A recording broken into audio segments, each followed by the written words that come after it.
Hi friends, ಹೇಗಿದ್ದೀರಾ? ಪ್ರತಿನಿತ್ಯ ತಪ್ಪದೇ ಧ್ಯಾನ ಮಾಡ್ತಾ ಇದ್ದೀರಾ?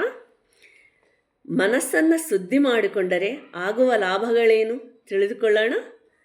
ಕೇಡು ತೊಲಗುತ್ತದೆ, ಉತ್ತಮವಾದ ಕೆಲಸಗಳನ್ನು ಮಾಡುತ್ತಾರೆ, ಆನಂದದಿಂದ ಜೀವಿಸುತ್ತಾರೆ, ಬುದ್ಧಿ ವಿಕಸನೆಯಾಗುತ್ತೆ, ನೈಪುಣ್ಯ ಬರುತ್ತದೆ, ಬುದ್ಧಿವಂತಿಕೆ ವೃದ್ಧಿಸುತ್ತದೆ, ಕೆಲಸಗಳು, ಮಾತುಗಳು ಮತ್ತು ಆಲೋಚನೆಗಳು ಲಾಭದಾಯಕವಾಗುತ್ತವೆ, ನೆನಪಿನ ಶಕ್ತಿ ವೃದ್ಧಿಯಾಗುತ್ತೆ, ಅದ್ಭುತವಾದ ವ್ಯಕ್ತಿತ್ವ ರೂಪಿಸುತ್ತದೆ, ಗ್ರಹಣ ಶಕ್ತಿ ವೃದ್ಧಿಸುತ್ತದೆ, ಸಲಹೆಗಳ ಮೇಲೆ ಅವಲಂಬಿತರಾಗುವುದಿಲ್ಲ, ಬುದ್ಧಿಯು ಸರಿಯಾದ ನಿರ್ಣಯಗಳನ್ನು ತೆಗೆದುಕೊಳ್ಳುತ್ತೆ, ವಿವೇಕವುಳ್ಳವರಾಗಿರುತ್ತಾರೆ, ಧರ್ಮವನ್ನು ಆಚರಿಸುತ್ತಾರೆ, ಧರ್ಮದಿಂದ ಜೀವಿಸುತ್ತಾರೆ, ಧರ್ಮದಿಂದ ರಕ್ಷಿಸಲ್ಪಡುತ್ತಾರೆ.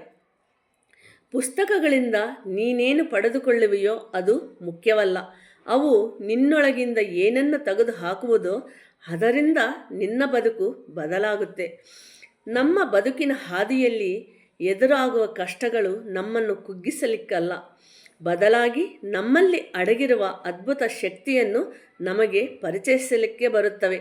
ಸೋಲಿಗೆ ಎಂದಿಗೂ ಹೆದರಬೇಡಿ, ಪ್ರಯತ್ನಕ್ಕೆ ವಿರಾಮ ನೀಡಬೇಡಿ, ಏಕೆಂದರೆ ಬೆವರಿನ ಹನಿಗಳಿಗೆ ಗೆಲುವನ್ನು ತಂದುಕೊಡುವ ಶಕ್ತಿ ಇದೆ.